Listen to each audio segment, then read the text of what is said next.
The grand ballroom glittered with chandeliers and laughter as Justin and Victoria celebrated their wedding in a display of luxury. Guests wore designer gowns and tailored suits, every detail meticulously planned to reflect wealth and prestige. Among them, Mrs. Clara arrived quietly, wearing a modest, understated dress, simple yet dignified. She had always believed elegance was not about extravagance. But in that room full of diamonds and champagne, her presence was judged as plain and inadequate. Victoria's sharp-eyed mother wasted no time, whispering her disapproval to nearby guests. "Can you believe Justin's mother showed up like that? What a disgrace," she muttered. Victoria herself joined in, casting dismissive glances at Clara, treating her as if she were a burden to be hidden away rather than the groom's mother. The laughter at Clara's expense stung, but she remained composed, unwilling to let the cruelty show. As the music swelled and champagne glasses clinked, Clara stood in the shadows, a quiet figure ignored in the fanfare. That was until Mr. David, Victoria's father and a respected businessman, entered the conversation. His eyes fell upon Clara. He froze mid-sentence, his expression shifting from politeness to sheer shock. He stepped closer, studying her face as if trying to reconcile memory with reality. Then, with a voice loud enough to silence the nearby chatter, he exclaimed, "Wait, you're the one. You're the mysterious investor, the millionaire who bought my company 3 years ago, aren't you?" The room fell silent. All eyes turned to Clara. Gasps rippled through the guests. Victoria's smirk faded. Her mother's smug expression collapsed into confusion. Justin blinked in disbelief, his champagne glass trembling slightly in his hand. Clara's quiet dignity, once mocked, now radiated an aura of mystery and power. For 15 years, Clara had lived in deliberate anonymity, hiding her vast wealth and carefully constructed financial empire behind the mask of a modest widow. Now, in a single sentence, that protective veil was torn apart, her secret life exposed before family and strangers alike. The humiliation she had endured moments earlier transformed into stunned respect, whispered rumors, and a sudden shift in the balance of power within the wedding hall. 15 years earlier, before the whispers of shame and the sudden revelation at Justin's wedding, Clara and her late husband Michael had stood on the cusp of a decision that would shape the rest of their lives. Both engineers by training, they had spent countless nights bent over their workbench, sketching, testing, and refining an innovative design for a high-capacity mobile battery. Their small apartment smelled of solder, ink, and coffee, the atmosphere charged with relentless ambition. In 2012, their perseverance paid off. A major tech firm purchased their patent for an astounding $25 million. Overnight, their lives transformed. Yet while others might have flaunted such wealth, Clara and Michael saw it as a responsibility, not a ticket to luxury. They shared a quiet conviction. Their son Justin must never grow dependent on easy money. So they crafted a careful illusion. To Justin, they explained that the patent sale had covered debts, expenses, and left them only enough for a modest but comfortable life. Their home remained modest, their vacations simple, their lifestyle unchanged. Behind the scenes, however, every cent of that fortune was set in motion, invested wisely. Diversified across industries and borders, Clara and Michael became students of finance, studying markets as diligently as they once studied engineering. They built shell companies, discrete partnerships, and offshore accounts, always layering protection over their growing wealth. What began as $25 million soon multiplied quietly, invisibly, into a vast financial empire. For years, they carried the burden of secrecy together. Michael often reminded Clara late at night, "Our greatest gift to Justin is not wealth, but the strength to build his own life." She agreed, even as the lies weighed heavily on her heart. When Michael passed away, the secret grew heavier still. Clara became the sole guardian of their hidden empire, the sole keeper of a truth Justin was never meant to discover, not yet. By the time of the wedding, the investments had surged far beyond anything Clara or Michael could have imagined. Their careful planning, their sacrifices, their anonymity had all been preserved for 15 years. But now, with David's outburst echoing in her ears and the eyes of the entire wedding party fixed on her, Clara knew that the wall of secrecy was crumbling. Her son would soon learn the truth. The $25 million seed that Clara and Michael once guarded so carefully had, in less than 5 years, blossomed into a vast fortune. Through relentless discipline, patient reinvestment, and a willingness to learn from every financial storm, their portfolio swelled to over $800 million. Clara often reflected on how surreal it was. Two engineers who once soldered wires in a cramped apartment now commanding an empire of silent holdings spread across technology, healthcare, real estate, and international markets. Yet, despite their staggering success, she and Michael clung to their vow to live quietly, modestly, and never let their son, Justin, grow up spoiled by excess. When Michael passed away, grief nearly swallowed Clara whole. The empire they had built together suddenly felt like both a triumph and a crushing burden. But Clara, resilient by nature, refused to let their work crumble. She carried forward his vision with the same precision she once applied to circuit boards, treating every investment as though Michael were still by her side, urging her to stay the course. 2 years later, an unexpected opportunity arose. Reynolds Holdings, a once promising firm in manufacturing and energy, was on the brink of collapse. Its CEO, David Reynolds, had squandered resources, mismanaged debt, and led the company into a downward spiral. Yet beneath the chaos, Clara saw the bones of a company worth saving. A loyal workforce, strong patents, and untapped markets that only needed stability to thrive. From the shadows, she acted, using a shell company and the identity of an anonymous investor. Clara quietly bought controlling interest in Reynolds Holdings. The transaction was swift but discreet, designed to keep her name far from public record. It wasn't revenge that motivated her, though she knew David would likely feel humiliated if he ever discovered the truth. No, her move was strategic. She had no desire for petty triumphs. Her focus was on structure, potential, and the long game. To Clara, Reynolds Holdings wasn't a crumbling ruin, but a diamond in the rough. And with proper guidance, it could become one of the cornerstones of her empire. What David didn't know was that his reckless failures had handed Clara the perfect opportunity. And as she reviewed the acquisition papers in the quiet of her study, her late husband's photo smiling down at her from the mantelpiece, Clara whispered softly, "We did it, Michael. We turned their failures into our strength." The world still thought Clara was a modest widow living within her means. But now she owned the very company whose collapse had nearly destroyed her new daughter-in-law's family legacy. And one day, she knew, that secret would come crashing into the light. Justin stormed into Clara's home the morning after the wedding, his face a mixture of confusion and fury. "Mom," he snapped, his voice cracking, "why didn't you tell me? Everyone out there knows you're some powerful investor, and I had to hear it from Victoria's father." Clara set down her teacup and met his gaze calmly, though her heart tightened.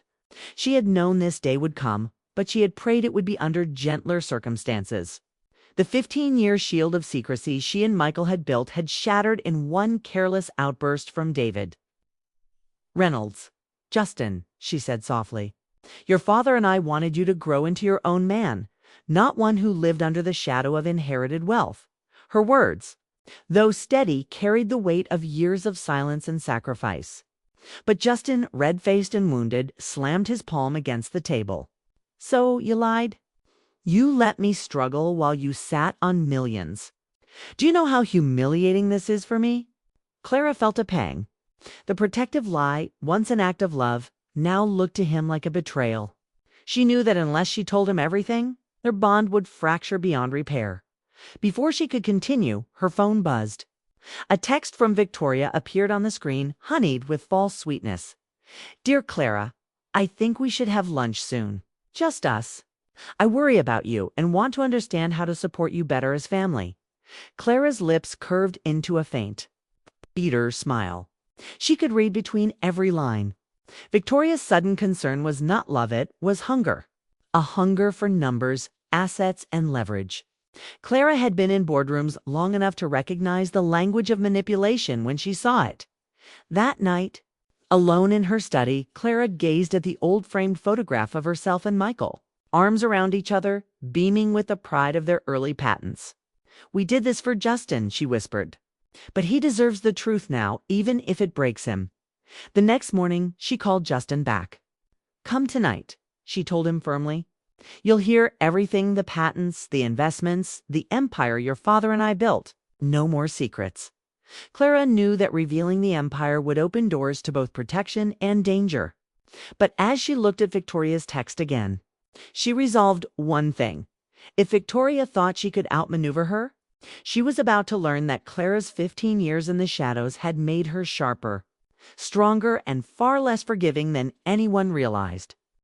The restaurant gleamed with gold chandeliers and polished marble floors. A place where fortunes were flaunted more than meals enjoyed. Clara arrived in her usual understated attire, a navy dress with a pearl brooch, while Victoria swept in with her designer gown, every detail screaming of ambition and vanity. Justin trailed behind, tense and restless, clearly a pawn caught between two queens on opposite sides of a board as the waiter poured wine. Victoria leaned forward, her smile calculated and razor-thin. "Mrs. Clara," she began sweetly, "I admire your resilience. Living modestly all these years. Hiding in plain sides, quite the act." Her eyes glinted with the thrill of the hunt. Clara raised a brow. "An act?" she asked softly, though her composure was unshaken. Without hesitation, Victoria slid a photo across the table. It was grainy, taken discreetly at the acquisition meeting 3 years ago. In the corner of the frame, a faint silhouette sat near the boardroom window, the outline unmistakably Clara's. "I did my homework," Victoria whispered. "Anonymous investor, shell corporations, offshore funds. I've seen enough to connect the dots." Justin glanced between them, his jaw clenched. "Victoria, what are you implying?" Victoria ignored him. Her gaze was locked on Clara, savoring every second. "You were the one who bought Reynolds Holdings. You control more wealth than anyone in this room wants to admit. And now I know." Clara didn't flinch. She folded her hands neatly on the table. "Yes," she said with calm precision. "It was me." For a fleeting moment, triumph flashed in Victoria's eyes. She leaned back in her chair, satisfied, as if she had just cornered her opponent on the chessboard. To her, this was checkmate proof that Clara's empire was real. Leverage to wield, power to exploit. But Clara, watching the smug curve of Victoria's lips, recognized something else entirely. Her daughter-in-law was overconfident. She thought she had seized control, when in truth, she had only revealed her own ambitions too soon. The lunch ended with strained politeness. Victoria smirked, certain she had gained the upper hand. Justin remained silent, a storm brewing inside him. Clara, however, walked out of the restaurant knowing the game had truly begun. Victoria had made her opening move, but Clara had spent decades mastering the entire board. And in this game of wealth, deception, and survival, it was never the first move that decided the winner. It was the last. Clara wasted no time after the tense lunch. That very evening, she contacted Mr. Simon, a trusted financial advisor who had worked with her late husband years earlier. Calm, meticulous, and fiercely loyal. Simon was the perfect ally for what Clara suspected would become a long war. "Dig into Victoria's background," Clara instructed over the phone. "I want to know everything: her finances, her family, her plans." Within a week, Simon returned with a thick dossier. What he uncovered was more damning than Clara had imagined. First, Victoria had secretly hired a team of private investigators and attorneys who specialized in family asset disputes. Their mandate was clear: build a case to undermine Clara and pry open her empire. But the cracks in Victoria's world were already visible. Simon's report revealed that David's family fortune, regarded as stable, was mortgaged by nearly 80% of its value. Properties were leveraged, bank loans stacked precariously. And most of the wealth the family flaunted was nothing more than borrowed gloss. Worse still, David's livelihood was propped up by consulting contracts arranged by Clara herself when she acquired Reynolds Holdings. Without her intervention, his company would have collapsed years ago. And then came the most cutting truth. Victoria's marriage to Justin was never about love. In private conversations and financial documents, her intentions were clear. Marrying into Clara's family was an investment strategy, a calculated move to secure stability as her own family empire teetered on the edge of ruin. Clara read the report in silence, her face calm but her chest tight with the weight of betrayal. The humiliation at the wedding, the smug smile at lunch, the whispered manipulation, all of it made sense now. Victoria was no daughter-in-law seeking family unity. She was a predator circling for the kill. But Clara was no easy prey. She closed the folder, her resolve steeled. Victoria thought she had leverage. But Clara now held the truth, a weapon far sharper than money alone. The battlefield had been drawn. And Clara knew one thing for certain. Victoria's empire was fragile, her mask already cracking. The next move would decide who truly controlled the family's future. Victoria arrived at Clara's estate dressed immaculately, her confidence sharpened like a blade. She carried a sleek leather folder, which she placed on the table with deliberate force. Inside was a draft proposal for what she called the Family Fund, a $50 million pool supposedly meant to unite the families under one financial umbrella. Her terms, however, revealed her true intentions. The fund would grant equal voting rights. 3 people, 3 votes, Clara, Justin, and Victoria. It was a trap designed to dilute Clara's power and give Victoria direct influence over assets she had never earned. Clara listened in silence, her hands folded, her expression unreadable. When Victoria finished her presentation with a smile of false sweetness, Clara calmly reached for her own folder. "Interesting plan," she said evenly. "But before we discuss votes, perhaps you should see what I've uncovered." One by one, Clara laid out the evidence, invoices and contracts showing Victoria had hired investigators and asset lawyers long before her marriage to probe Clara's finances. Financial documents proving that David's family wealth was mortgaged nearly to collapse. Their fortune little more than paper and debt. Loan agreements taken out in Victoria's name, anticipating the windfall she believed would come through Justin's inheritance. And finally, the most damning audio recordings of Victoria admitting, before the wedding, that she was marrying for stability, not love. The color drained from Justin's face. He stared at his wife in shock, betrayal cutting deeper than words. "Is this true, Victoria?" he whispered. Victoria's composure cracked. Her confident smile twisted into rage as she realized her scheme had been exposed. She snapped the folder shut and rose to her feet.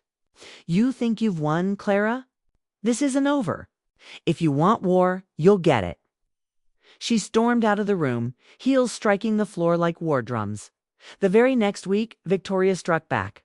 She filed formal complaints with the SEC, alleging insider trading, market manipulation, and irregular acquisitions linked to Clara's anonymous empire. Though the accusations were desperate and weak, they forced Clara into the spotlight she had avoided for 15 years. For Justin, the fallout was devastating. The woman he had trusted with his future had turned their marriage into a battleground. For Clara, the consequences were clear. She had protected her empire for over a decade. Wow. But now the fight would no longer be in whispers or boardrooms. It would be a public, grinding, and costly legal war. Still, Clara sat at her desk late that night reviewing documents with Simon at her side. Her voice was steady. "If Victoria wants to play the final game," she said, "then we will see who truly understands the consequences." The chessboard was set, but Clara was no longer defending.